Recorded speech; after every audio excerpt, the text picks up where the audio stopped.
no vamos a estar ayudando en forma benéfica a mi paciente como quisiéramos. ¿Qué seguimos? La variabilidad glucémica. Este es otro de los términos los cuales también todavía están muy controvertidos y todavía no se define bien cómo lo vamos a hacer, cómo lo vamos a medir o cómo lo vamos a determinar. Mas, sin embargo, hay que tomarlo en cuenta. ¿Por qué? Porque también ya lo vimos, actúa en la tríada que tenemos o en esa más bien, en esa tríada de la glucosa que hemos descrito. Las variaciones hora a hora de los niveles plasmáticos de glucosa es una de las definiciones, mas sin embargo no nada más son estas variaciones hora a hora, estos cambios pueden ser aún más drásticos cuando hacemos las evaluaciones día a día o semana a semana, está relacionada a múltiples factores, es de un entorno complicado en cuanto a citopatogenia y es factible su medición, sí, pero todavía no está definido con cuál lo vamos a utilizar. Este es un ejemplo de un perfil de glucosa sanguínea en un paciente en 24 horas. Como podemos observar, aunque lo tenemos nosotros aparentemente controlado, estos picos se están dando y esto es lo que nos está dando, nos está llevando esa alteración de la glucosa y que es lo que nos va a dar esos cambios a nivel o esas alteraciones por esa hiperglucemia persistente a nivel de las células. Esa variabilidad glucémica está dada por varios factores. A nivel metabólico, todos somos diferentes, todos nuestros organismos van a reaccionar diferente por la comida, por el monitoreo específico de la glucosa, por eso también no está definido cómo vamos a medirla, por el estilo de vida o lo que estoy realizando en ese día que está haciendo la monitorización y por la variabilidad de la insulina o del tratamiento que le esté dando a mi paciente. Por eso hay muchos factores que todavía no se pueden controlar para poder hacer esta medición o para poder determinar esta variabilidad glucémica. ¿Cómo la vamos a medir? Hay dos estándares, uno es a través de desviación estándar. Muchas de estas formas de medición todavía son a nivel experimental o en estudios, todavía no está algo aplicado como tal a la clínica, más sin embargo ya hay algunas sugerencias, pero aquí a veces todavía es difícil aplicarlas. La otra es esta, que es lo que más van a observar en los estudios, la amplitud media de excursión glucémica, que también se basa en la medición de la desviación estándar de cada una de las mediciones que estamos haciendo en 24 horas de mi paciente. ¿Y qué es lo que pasa? ¿Cómo interactúan? Tenemos aquí la glucosa en ayuno, la hemoglobina glucosilada y la glucosa postprandial. Conforme estas se estén alterando, nos van a dar esta figura tridimensional, ya sea para uno o cada uno de sus ejes, nos van a llevar a mayores complicaciones cardiovasculares y también nos va a empezar a hacer alteraciones en lo que es la medición de la variabilidad glucémica. ¿Cómo queremos reducirla? Tenemos que reducir todos al mismo tiempo. Este es un ejemplo en los estudios cómo estamos viendo que esta variabilidad glucémica se relaciona con la presencia del estrés oxidativo. Uno de los principales o de las mediciones que se hacen son de los isoprostanos, que estos se producen o son aglomerados que se producen por la oxidación de los radicales libres a nivel de las membranas celulares. Cuando estos se incrementan en excreción urinaria, podemos observar cómo también se incrementa la amplitud de la variabilidad de la glucosa. Esto es lo que nos habla y nos hace observar cómo esta variabilidad glucémica tiene que ver con el estrés oxidativo y con el daño que está presentando mi célula, ya sea mi célula endotelial o mi célula beta o el adipocito o la célula que ustedes quieran. En general, y para concluir ya, podemos observar que hablar de estas alteraciones y principalmente de la hiperglucemia, uno de los principales actores o de los malos o los villanos en esto es el estrés oxidativo, la disfunción endotelial y esto es lo que nosotros queremos evitar. En conclusión, la hiperglucemia crónica es deletérea, los picos fluctuantes agudos de hiperglucemia son deleterios, la activación de estrés oxidativo, los AGEs, así como las otras citocinas proinflamatorias son también los que están causando daño a mis células y aún nos falta mucho para comprender a la hiperglucemia. Gracias.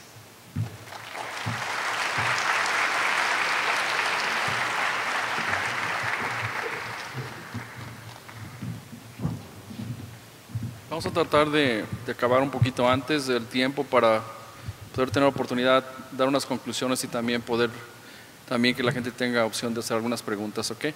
A continuación, el doctor Alejandro Chávez nos va a describir la diferencia entre la hipoglucemia y la hiperglicemia. ¿Okay? Buenas tardes tengan todos ustedes. Antes que nada, muchas gracias a todas las personas que me invitaron, en especial al doctor González Chávez. Y básicamente yo soy clínico, manejo riesgo cardiovascular, por lo tanto me voy a enfocar en algunos principios básicos. prácticamente la gran parte de lo que mencionó Sandra me va a servir para tales fines.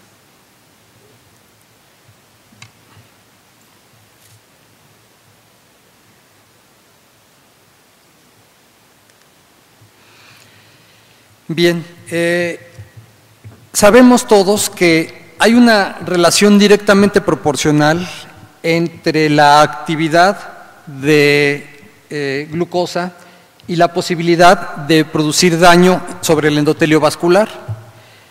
Hay una relación directamente proporcional también entre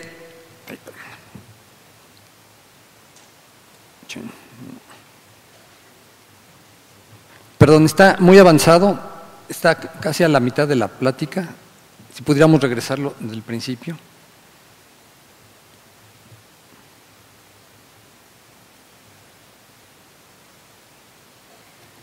No. Perfecto, gracias. Bien, para comprender cuál es el daño vascular glicémico, debemos de ver lo siguiente.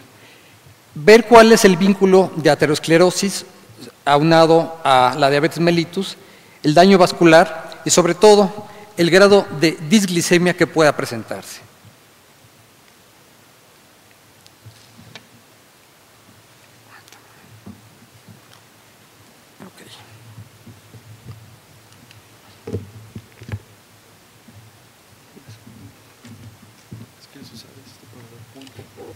Sí, porque gracias. Gracias.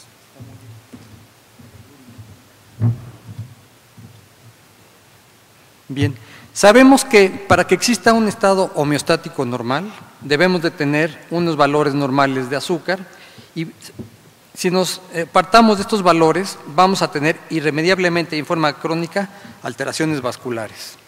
Hay una relación directamente proporcional entre los niveles de glucosa y el estatus o bien mortalidad por cardiopatía isquémica. Vemos, por ejemplo, que personas que tienen hiperglicemia tienen un riesgo determinado. En pacientes intolerantes a la glucosa aumenta el riesgo 2 veces, personas que tienen glucosa por arriba de 200 o bien pacientes que tienen diabetes ya establecida y se ha conceptualizado a la diabetes como una enfermedad vascular, tienen cerca de 5 veces más la posibilidad de tener un evento cardiovascular en un lapso de 8 años. Por supuesto que nos tenemos que ir a las bases. Tenemos aquí la función endotelial normal, tenemos a todos los autacoides, tenemos el óxido nítrico, su efecto básico sobre la relajación de las células musculares lisas, con la característica del óxido nítrico que tiene una vida media menor de 1 minuto, y aquí tenemos todos los autacoides que van a incrementar al óxido nítrico. Sabemos que el endotelio en condiciones normales y en un estado glicémico normal tiene las características de ser una barrera anatómica y funcional, vasodilatadora, antiproliferativa y anticoagulante. Todo gracias a la presencia del óxido nítrico, bradicinina y prostaciclina. Sin embargo, hay otros 5 elementos que están amortiguados y que en este caso, en respuesta a la hiperglicemia, se van a expresar y van a producir una disrupción de la función del endotelio. Normalmente, los que nos protegen de todo van a ser el óxido nítrico, hablando como elementos vasodilatadores, bradicinina, prostaciclina, y aquí tenemos una serie de mediadores que se van a echar a andar por la hiperglucemia. La angiotensina 2, el vasoconstrictor más importante que es la endotelina, la tromboxano 2, la serotonina, etc. Y también debemos recordar que el mayor factor de riesgo a nivel vascular es la aterosclerosis. La aterosclerosis va a ser una proliferación, un crecimiento de células vasculares descontrolado y lo que también normalmente evita que se instale la aterosclerosis, que inhibe el crecimiento, va a ser el óxido nítrico, las prostaciclinas, bradicinina. Por su contraparte, van a ser todos los factores derivados de leucocitos, de plaquetas, que van a producir un incremento y una ruptura de la función endotelial normal. Las moléculas de adhesión que en respuesta a la inflamación van a expresarse, los factores trombolíticos, normalmente hay un equilibrio entre el activador del plasminógeno tisular y el inhibidor del mismo, que cuando hay una hiperglicemia se va a activar, va a estar sobreactivado. Gracias a esto se explica la mayor producción de trombosis en el paciente diabético. Sobre todo que el endotelio tiene un equilibrio. Normalmente predominan todos estos elementos. Cuando hay diabetes, cuando hay alteración de la glicemia, vamos a tener que la balanza se va de este lado. Y vamos a tener una barrera disminuida, vasoconstrictora, procoagulante, proproliferativa. Y vamos a comenzar a tener que todos los villanos van a hacer su presentación: angiotensina 2, endotelina, tromboxano y sobre todo radicales libres de oxígeno. De tal manera que la hiperglicemia en forma persistentemente elevada va a producir radicales libres, vamos a tener interacción con angiotensina, va a incrementarse la enzima conversora a nivel vascular y vamos a tener una serie de elementos que van a producir alteración sobre el endotelio vascular. El equilibrio entre las especies reactivas de nitrógeno y las de oxígeno se va a alterar, vamos a tener radicales libres y sobre todo vamos a tener la formación de peroxinitrilos que van a producir un incremento de las citocinas y, como ya dijo Sandra, vamos a tener un daño y disfunción endotelial vía estrés oxidativo. Por supuesto, estas moléculas necesitan combinarse con lo que sea y básicamente van a generar peróxido de hidrógeno, van a producir agua, pero lo más importante es la alteración vascular, va a producir oxidación y por lo tanto vamos a disminuir la vasodilatación normal, vamos a producir proliferación, trombosis y adherencia de las moléculas.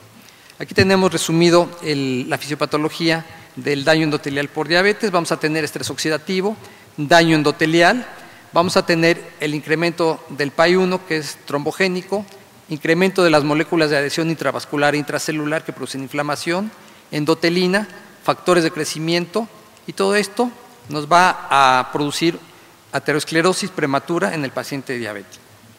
¿Dónde se origina todo esto? Ya está perfectamente delimitado y desde el año 96 se observó un factor de transcripción que es el factor nuclear kappa B que se localiza en todas las células vasculares. Sabemos que este elemento es un conjunto de proteínas intracelulares que, de acuerdo a todos los elementos que se encuentran en el ambiente, va a responder produciendo una respuesta proliferativa que es lo que conocemos como aterosclerosis. Sabemos que hay señales de activación, se echan a andar toda la serie de proteínas a nivel intracelular y van a responder produciendo mayor proliferación de vasos en forma anormal. Y vean ustedes, como ya mencionó Sandra, cuáles son los factores que van a detonar esto. Ay, ¿qué pasó?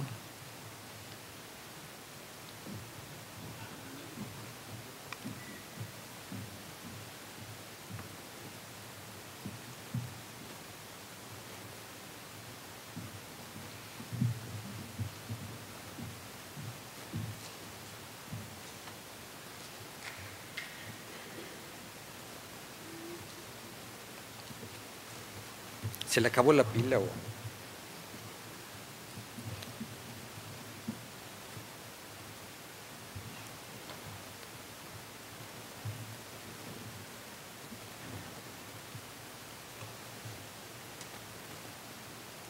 ¿Ya se trabó?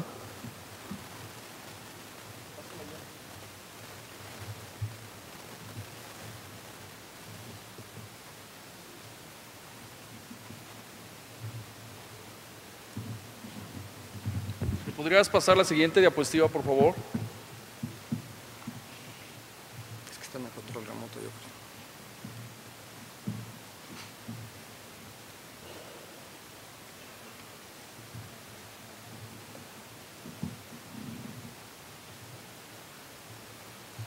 Bueno, para no perder el hilo, el factor de transcripción nuclear va a ser un factor que va a producir aterosclerosis.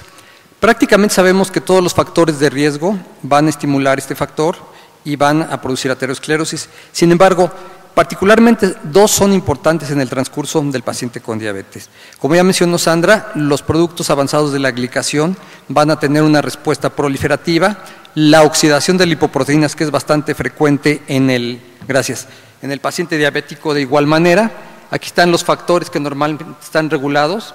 Y vean todas las citocinas proinflamatorias que se van a presentar.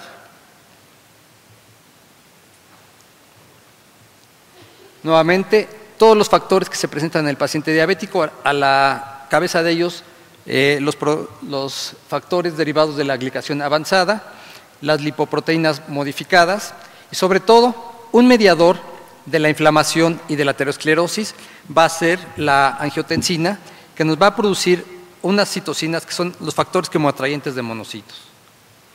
Y estos dos factores van a producir aterosclerosis en forma importante. Ya se mencionó que la inflamación y el estrés oxidativo va a ser la génesis de todo lo anterior.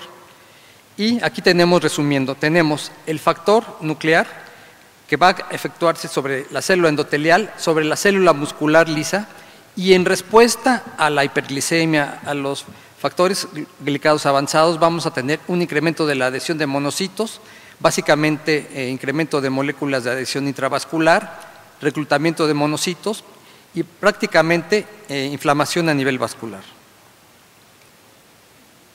Tradicionalmente sabemos que por la hiperglicemia se echan a andar una serie de mecanismos metabólicos, incremento de ácidos grasos libres, resistencia a la insulina, pero son tres los elementos desde el punto de vista de riesgo cardiovascular importantes.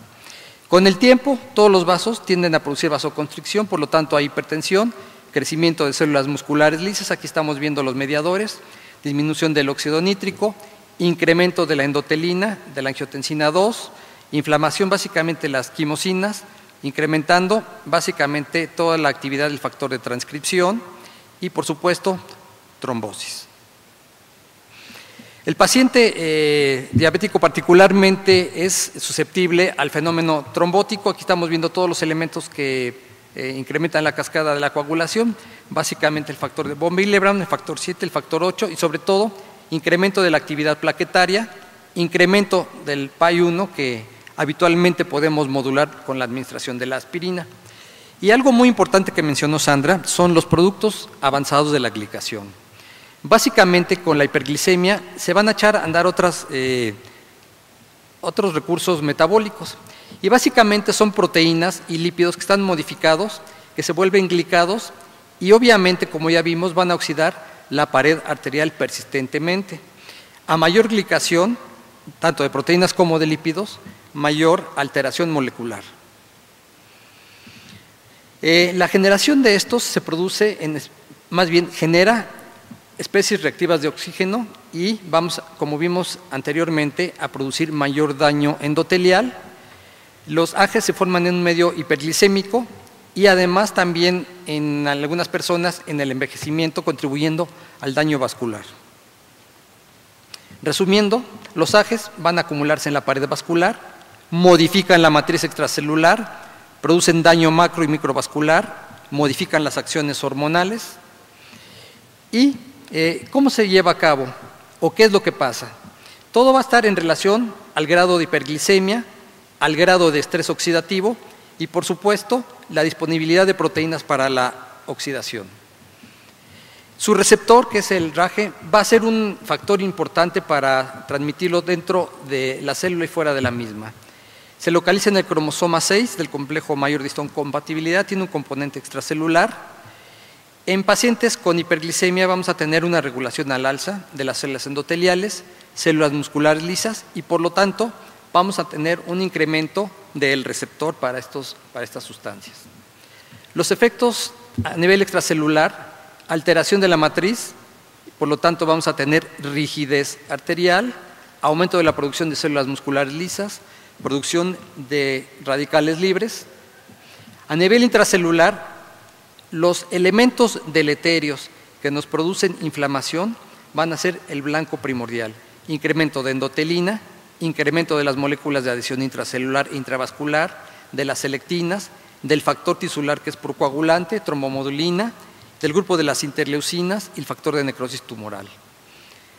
Va a participar y alterar los macrófagos, células musculares lisas, disminuye en forma importante el óxido nítrico, las células endoteliales, y es un círculo vicioso. Tenemos hiperglucemia, producción de AGEs, se unen con su receptor, mayor estrés oxidativo, activación del factor de transcripción y mayor alteración inflamatoria. Prácticamente los AGEs están en cada una de las células vasculares, por lo tanto van a inflamarlas, van a producirles una alteración tanto intra como extracelular. Sobre la célula endotelial, van a alterar su constitución, van a producir una matriz rígida, van a incrementar el receptor del factor de crecimiento que produce un aumento de la producción de células endoteliales y pueden disminuir la disponibilidad de óxido nítrico. Tienen otras acciones importantes, sobre todo oxidando las lipoproteínas, como veremos a continuación. Un aspecto importante es la oxidación de las lipoproteínas. Hay una enzima particular, que es la lipoproteína asociada a la fosfolipasa tipo A, que va a incrementarse cuando hay incremento de los AGEs. Esta proteína va a ser deletérea, va a ser nociva y obviamente participa mayormente en la oxidación de LDL. Y esta es la secuencia. Tenemos mayor oxidación más rápidamente de las LDL cuando se incrementan los AGEs. Vean el proceso de oxidación. Tenemos una lipoproteína de baja densidad, va a alterarse o va a tener dos metabolitos finales. La lipoproteína asociada y por un lado vamos a tener ácidos grasos oxidados y este otro elemento, tanto la lipoproteína asociada a la fosfolipasa como la lisofosfatidilcolina van a ser dos elementos que aún más van a alterar la pared vascular. Los niveles plasmáticos persistentemente guardan una relación directamente proporcional con cardiopatía isquémica, se localizan en las lipoproteínas y en plasma, y la lipoproteína asociada a la fosfolipasa es responsable de generar los metabolitos que ya mencioné. Este metabolito va a producir mayor expresión de moléculas de adhesión, incremento de citocinas y ligandos, mayor citotoxicidad, estimulación de proliferación de macrófagos, inducción de factor quimoatrayente de monocitos y sobre todo nuevamente tenemos otro factor que va a disminuir el óxido nítrico derivado del endotelio. Aquí tenemos una célula vascular, tenemos daño por los AGEs, vamos a tener lipoproteína oxidada y vamos a tener incremento de la lipoproteína asociada, la liso, tanto la lipoproteína asociada como la liso van a producir mayor daño vascular, sobre todo en la íntima, mayor generación de moléculas de adhesión, de monocitos, de citocinas, de macrófagos, de células espumosas y debemos recordar que la célula espumosa es la primera línea detectable de aterosclerosis. Sabemos que podemos dar terapia para bloquear esto, aunque el tratamiento idóneo, por supuesto, es mejorar la glicemia. Se han estado experimentando varias sustancias. Estas sustancias van a disminuir la concentración de los AGEs plasmáticos, mejoran la elasticidad arterial, disminuyen la poscarga del ventrículo izquierdo, la matriz extracelular, incrementan la producción del óxido nítrico. De hecho, hay ciertos alimentos o ciertas maneras de cómo manipular ciertos alimentos. Por ejemplo, cuando cualquier alimento lo dejamos y lo freímos, va a incrementar la cantidad de que están ingiriéndose las personas. Si esto es diabético, pues obviamente sale peor. Un aspecto muy importante, hay fármacos que van a bloquear la acción de los AGEs. A la cabeza de ellos están las estatinas, básicamente por su efecto pleiotrópico, bloquean la síntesis de isoprenoides, modulan al factor de transcripción, evitan la angiogénesis. Los inhibidores de la ECA, los ARA2, recientemente algunos bloqueadores directos de la renina, disminuyen la producción de precursores de estos. Los alimentos ya mencionaba, sobre todo cuando estamos friendo o asando cualquier alimento puede producirse esto. Y el tratamiento hipolipemiante sigue siendo vigente incluso para modular los metabolitos que se presentan cuando hay incremento de AGEs. Se ha demostrado con la atorvastatina, con el fenofibrato. Y pues bueno, eso es todo. Perdón por toda la carrera y la alteración de la plática. Muchas gracias por su atención.